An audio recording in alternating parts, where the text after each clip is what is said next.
Welcome to listening to stories on Kevin TV audiobook channel, chapter 2339. Like a cult. That's all I have for you now. If you don't have any other questions, you may leave. I have already assigned a servant to you, and she's waiting outside, said Patriarch Sun Yuan. Silently nodded and left the room shortly after. Once outside, his servant greeted him with a polite bow. I will be in charge of you, Master Tian. Yuan raised an eyebrow after seeing the servant. Jing Ruye? He muttered with a surprised expression. The person before him was none other than Jing Ruye. What are you doing? He subconsciously asked. I was asked to take care of you by Patriarch Sun, she calmly replied. Aren't you Rushi's servant, though? Although Sun Rushi never treated Jing Ruye as a servant and only made her one in name to protect her, Jing Ruye's official status within the family was only slightly above ordinary servants. Yes, but Master Sun is currently in seclusion, and I'm already familiar with you. So I was chosen for this job, she explained. Jing Ruye's unfamiliar demeanor made Yuan uneasy when she lived with him with Sun Rushi. She'd been carefree and friendly, like an outgoing neighbor. However, she was the opposite at this moment, acting serious and distant, as if they were complete strangers. May I guide you to your living quarters now? Jing Ruye asked, still in a bowing position. You don't have to act so formal with me, you know? Yuan said. Sorry, but that is not possible, she replied instantly, almost as if she had already anticipated he'd say such a thing to her. All right. Yuan understood her position and, not wanting to trouble her, immediately dropped the matter. Bring me to my room, he then said. Yes, Master Tian. Jing Ruye finally straightened her body and began leading Yuan to his living quarters, located only a few minutes away from the main household. We've arrived. Let's have a chat inside, or are you not allowed to follow me inside? Yuan asked. There is no problem with your request, she said. Once they entered the building and closed the door, Jing Ruye immediately released a deep sigh. What a pain in the ass, she muttered out loud, returning to her usual demeanor. It's good to see you again, Yuan said to her with a smile, acting like their initial meeting never happened. Jing Ruye rubbed her eyes and sighed again. It's only been about 500 years since we last spoke, but it feels like an eternity. After spending so much time outside of this place, I completely forgot how suffocating this place can be. Jing Ruye walked to a nearby couch and immediately collapsed onto it. You have no idea how much I have suffered since returning to this place, she continued in a trembling voice.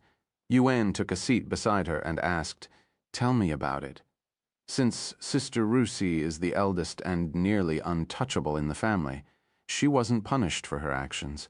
I, on the other hand, was punished for allowing her to run away, even saying things like I helped her escape. Does that even make sense? Who am I to tell her to return? It's not like I can force her. How were you punished? Yuan looked at her with a pitiful gaze. They didn't really do much to me at first because I had Sister Rusi's protection. However, once she entered seclusion, they started treating me like a lowly servant. Even though I am a servant, I'm Sister Rusi's servant, so I barely did any chores, only ones related to her. But now that I am alone, they make me do everything, from washing clothes to cleaning the bathroom, chores usually done by the lowest-ranked servants. That's it? Yuan raised an eyebrow. I was anticipating something much worse. Do you have any idea how humiliating that is? Jing Ruye snapped at him. I'm an immortal. I may be a servant, but I am still an immortal cultivator. How can they make an immortal do such mundane chores? Yuan shook his head with a smile and said, All right, I get it. Now tell me about Rusi. There's really not much to say after returning to the family. She focused on recovering, which didn't take long. Then she was questioned about her relationship with you. Of course, I was also questioned. She wanted to leave again, but she'd have to leave without me this time since I am under constant surveillance. She eventually gave up and entered seclusion. Is that so? Now it's your turn to explain. Jing Ruye then said, glaring at him. I came here to see Rushi, but I also wanted to investigate her family, specifically the one they call Enlightened One, he said. Jing Ruye's eyes widened at his words, and she hastily responded, The Enlightened One? Are you insane? That'll get you killed before Yuan could speak, she continued. The Enlightened One holds unparalleled influence and authority within the 3 pillars of heaven. If he wishes to kill someone, they will fulfill it without question or hesitation. In a way, this place is like a cult, and they all serve the Enlightened One like he is a real god. Have you seen him before? Yuan asked. I have once, however. No matter how hard I try, I cannot recall his facial features. After a moment of silence, she asked, Why are you investigating the Enlightened One? I just have a few questions for him, that's all. Yuan shrugged. I don't know why you're so interested in him, but I advise you to stay away from him. Almost everyone who has spoken to him became a different person afterward, almost like they're possessed by something. She sighed. Who are these people? Mostly clan heads, sect leaders, and people in prestigious positions. They were all convinced to join the alliance and serve the 3 pillars of heaven by the Enlightened One. Hearing this, Yuan wondered if the Enlightened One had some sort of mind-controlling technique, which would definitely be troublesome to deal with. Chapter 2340. Meeting the Enlightened One. While Yuan spoke with Jing Ruye at his guest house, Patriarch's son made his way to the Celestial Hall. Before entering, he opened the scroll with Yuan's message in it and read it. Ask your heaven if it knows Zaran. Patriarch's son tilted his head with a puzzled look on his face after reading Yuan's message, unable to comprehend it. Is he looking for someone? He wondered inwardly. After making sure the message didn't contain anything malicious, Patriarch's son entered the Celestial Hall, a massive building located on a floating island in the skies above the Holy Continent. Upon arriving, Patriarch's son walked down the hall until he reached the end and stood before a double door exuding divine aura and an otherworldly presence. Without saying a word, he kowtowed on the ground and bowed to it to the person inside. Then he stood up and placed Yuan's message on the mountain of messages that were already piled up not far away, before leaving. Patriarch's son bowed toward the double doors again. As he turned and took 2 steps, the doors behind him slowly opened. Patriarch's son froze, turning toward the doorway as a bright divine light poured through, almost as if there was a sun inside the room. A moment later, a silhouette stepped out from the radiant glow. Enlightened One, Patriarch's son greeted him with a deep bow of reverence. However, the Enlightened One completely ignored him and made a gesture at the mountain of messages, moving them inside his room. A moment later, he spoke in an authoritative voice. How are the preparations? Patriarch's son immediately responded. The preparations are going smoothly with half of the families out there supporting your goal now. In that case, proceed to the next step. I want the entire world to bow before me by the end of the year. This is heaven's will. As you wish, without another word, the Enlightened One disappeared into the light again, and Patriarch's son left shortly after inside the celestial chamber. The Enlightened One began reading the messages at random. Most of them prayed to him, while some prayed for blessings from heaven. Eventually, he reached a certain message. Ask your heaven if it knows Zaran? The Enlightened One immediately frowned upon recognizing the name Zaran. Which bastard sent me this message? He exclaimed after a long moment of silence. The Enlightened One activated a certain communication technique. Bara, we have an issue here. Someone is aware of your existence. The Enlightened One revealed to the unfathomably massive silhouette before him as the starry sky surrounded them. I don't see how that is an issue, said Bara. What if they try to interfere with our plans like Zaran did? The Enlightened One replied. Ha ha ha, Bara laughed out loud. Zaran? He's too stupid to ruin my plans. In fact, I was the one to provoke him first, and he fell for it like the idiot he is. Is that so? The Enlightened One wore a dumbfounded look on his face. This individual must be the one who stopped Zaran's invasion. If anything, we should be thanking him for saving me some energy. What should I do about him? The Enlightened One asked. Nothing. No, I want you to try and recruit him. If I had someone like him under me, our plans will undoubtedly proceed much smoother. You want to recruit him? The Enlightened One exclaimed in shock. He opened his mouth only to quickly close it without uttering another word. Fuck. What about me? If I recruit that bastard and Bara favors him more than me, I could be replaced. I don't want to risk that. The Enlightened One was worried that his position might be replaced, but he didn't dare to voice his concerns out loud. I will try, he said after a moment of silence, lacking the courage to reject Bara. A few days later, Jing Ruye asked Yuan, "How long do you intend on staying here? You won't get any approval from the elders by sitting around all day, you know." "I don't really care about their approval," Yuan calmly replied. What? "Then what will you do if you cannot join the family and are forced to end your relationship with Sister Rushi? Even if they are her family, they have no authority to dictate whether I can be with her or not. Do you intend on fighting the Sun family?" Jing Ruye was speechless. "If I have to?" Jing Ruye went silent, dumbfounded. Just as she opened her mouth, a knock sounded at the door and interrupted her thoughts. When she opened the door and saw who was standing outside, she hastily spoke. This servant greets the Patriarch. Is Tian Yang here?" Patriarch Sun asked. "I am," Yuan responded as he approached the door. "Need something from me?" "The Enlightened One has summoned you?" he said with a solemn look on his face. "That was quick," Yuan replied with a calm smile. "He said this was urgent and that you needed to meet him right away. Take me to him." Patriarch Sun nodded and led him to the floating island above the holy continent. "Who is Zaran?" Patriarch Sun suddenly inquired. "So you read my message too. I had to ensure the contents weren't malicious or offensive," he calmly explained. Yuan pondered for a moment before responding. "I can tell you about Zaran, but there is a price to pay." "What do you want for that information?" Patriarch Sun asked, misunderstanding Yuan's words as wanting payment for such information. Yuan chuckled and said, "It's nothing like that. Whatever the price is, I don't care. Just tell me." Patriarch Sun insisted. Yuan nodded and said, "Zaran is an eternal, a god who lives beyond this world." Yuan wasn't worried that Patriarch Sun might die since he was a god realm cultivator and had plenty of longevity to sacrifice. He also wanted to confirm if Patriarch Sun needed to sacrifice his longevity to learn this information as he did. Chapter 2341, Meeting the Enlightened One, 2. An eternal? A god who lives beyond our world? Patriarch Sun repeated Yuan's words with a dumbfounded look on his face. "That's—" Just as Patriarch Sun opened his mouth to speak again, he abruptly froze, a look of excruciating pain twisting across his face. "Ah."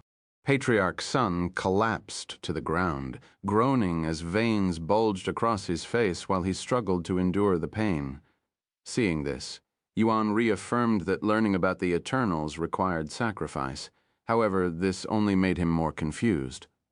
Why didn't Sun Rushi and Rensia experience this? He wondered inwardly. The pain disappeared a few moments later, and Patriarch Sun glared at Yuan with killing intent afterward. "What the hell was that?" "What did you do to me?" he exclaimed as he jumped to his feet and grabbed Yuan by his collar. "That was the feeling of your longevity being forcefully sacrificed. The price for forbidden knowledge," Yuan calmly replied. "Most people died just learning about their existence. Are you insane? Why would you reveal such information to me then?" "What if I had died?" Patriarch Sun roared. Yuan smiled and said, "I told you because you asked, but don't worry. There was pretty much zero chance that you'd die from it. After all, as a God Ascension cultivator, you have plenty of longevity." "God Ascension? What is that?" Patriarch Sun frowned. "Oh right, you guys still call it the God Realm," Yuan muttered after realizing his mistake. He proceeded to explain, "You may know it as the God Realm, but you're nowhere near becoming a real god. There are 9 levels you must ascend before you reach true godhood, hence why we call it God Ascension Realm instead of God Realm." Patriarch Sun stared at Yuan with a look of disbelief. Just who the hell are you? And where did you acquire such profound knowledge?" he asked in a trembling voice as his understanding of Tian Yang quickly shattered. "I'm from the future," Yuan casually joked. "What the hell are you?" Yuan suddenly interrupted. "Let's get moving. The Enlightened One is waiting for us, right? We shouldn't make him wait too long. Patriarch Sun could only silently nod his head and continued guiding Yuan to the celestial hall. A few minutes later, they arrived at the massive manor known as the Celestial Hall. This place. It's the Celestial Palace. Even though it was smaller and a little different, Yuan immediately recognized the place since he had gone on a slaughtering spree not too long ago in the very same place. When they stepped inside, Yuan confirmed that the place was the Celestial Palace because it had the same design. Soon they arrived at the majestic double door at the end of the hall. However, Patriarch Sun didn't knock on the door and merely stood there in silence. This continued for a whole minute before Yuan asked out loud, "Aren't you going to tell him that we have arrived?" Patriarch Sun turned to look him in the eyes and responded with a serious face. "We cannot disturb the Enlightened One, as he could be receiving a divination at any moment." "Are you telling me that we will have to wait here for him to come out at God knows when?" Patriarch Sun calmly nodded. "This crazy bastard," Yuan sighed inwardly. Suddenly, Patriarch Sun reached into his pocket and retrieved a communication jade slip. After listening to the message that he'd just received, he said to Yuan, "I have to leave for now. Do not, under any circumstances, disturb the Enlightened One while I'm away." "Okay." Yuan obediently nodded. After Patriarch Sun left, Yuan waited for another 2 whole minutes before he approached the door and, without hesitation, knocked on it. After a few moments of stillness, the double doors abruptly opened just enough for a person to walk out, and a clear and displeased voice resounded. "Didn't Patriarch Sun just tell you not to disturb me? What an impatient and rude bastard." A moment later, a silhouette emerged from the divine radiance pouring through the open space, and Yuan's eyes narrowed as he focused on its face that was completely blocked by a veil and hood. "I can have you executed for disturbing me, you know," said the Enlightened One. Yuan shrugged and asked, "How long did you intend on making me wait?" "A few decades." The Enlightened One responded without hesitation. Yuan chuckled. "Then I made the right choice. Are you really going to execute me for it?" The Enlightened One remained silent for a moment before responding, "No, at least not right now." He turned around and disappeared inside the celestial chamber. "Follow me. We have a lot to talk about." Yuan followed him into the room. Upon entering the celestial chamber, Yuan found himself surrounded by flickering stars in a pitch-black background. "Do you know what kind of place this is?" The Enlightened One suddenly questioned as he gazed at the void. "The starry sky, the world beyond our sky." The Enlightened One turned to face Yuan and said, "True, it's a world beyond ours, but I call it the celestial domain, as it is owned and ruled by the gods." He continued, "Not only does the celestial domain belong to them, so does this world that we live in. We are nothing more than insects in their eyes." "What are you trying to get at?" Yuan asked with a raised eyebrow. "That it's only normal for us to obey and serve them. So, I have a proposal for you. Join me and serve my god, Bara." Yuan sighed out loud. "I was wondering what nonsense you were going to say, and it's more pathetic than I anticipated." "Nonsense, pathetic." The Enlightened One frowned. "Aren't you serving a god as well? Otherwise, how else would you have defeated the giant emperor who was supported by Zeran?" he asked. Yuan pondered for a moment before responding, "While I have a connection with an eternal, I wouldn't say that I am serving him." The Enlightened One fell silent at his words. Chapter 2342, Speaking with Bara. After a moment of silence, the Enlightened One spoke in a trembling voice. "If you're not serving the eternal, then are you claiming to be on equal terms with them?" However, before Yuan could respond, the Enlightened One exploded with anger and roared loudly, "Blasphemy! The gods are above us. The only equals they have are each other." Yuan shrugged. "I wouldn't say we're equals, but I am definitely not working for them either." He had an urge to say that Eternals were beneath him to see how the Enlightened One would react, but he decided not to stir up unnecessary trouble. The Enlightened One glared at him for a good moment before speaking again. "The god you've been in contact with, what is their name?" "Sorry, but..." He told me not to reveal it to anyone, especially if they're already working for another Eternal. Of course, it was a lie, as Shura never said such a thing. However, the Enlightened One didn't question it, and then said, "Even if you're in contact with another god, it doesn't change my god's orders to recruit you?" Oh, Yuan raised an eyebrow at this unexpected situation. "Your Eternal wants to recruit me?" "I'm listening." He didn't immediately refuse, since this would help him learn more about the Eternal behind the Enlightened One. The Enlightened One sucked his teeth after seeing Yuan's unexpected enthusiasm. "I thought you didn't want to serve the gods?" "Huh? When did I say that?" "I merely responded to your question that I wasn't serving one. I never said that I'd never serve one." "I do not believe you. So, when do I get to speak with your god?" Yuan then asked. "Who the hell do you think you are? Do you think you can speak to my god whenever you want?" "Unfortunately for you, my god will speak with you when they're ready, and you won't be able to force your way as you did with me." "Relax. I'm just asking a question. Are you always this aggressive, or do you just dislike me for whatever reason?" Yuan looked at him with a questioning gaze. "Your entire existence annoys me," the Enlightened One admitted.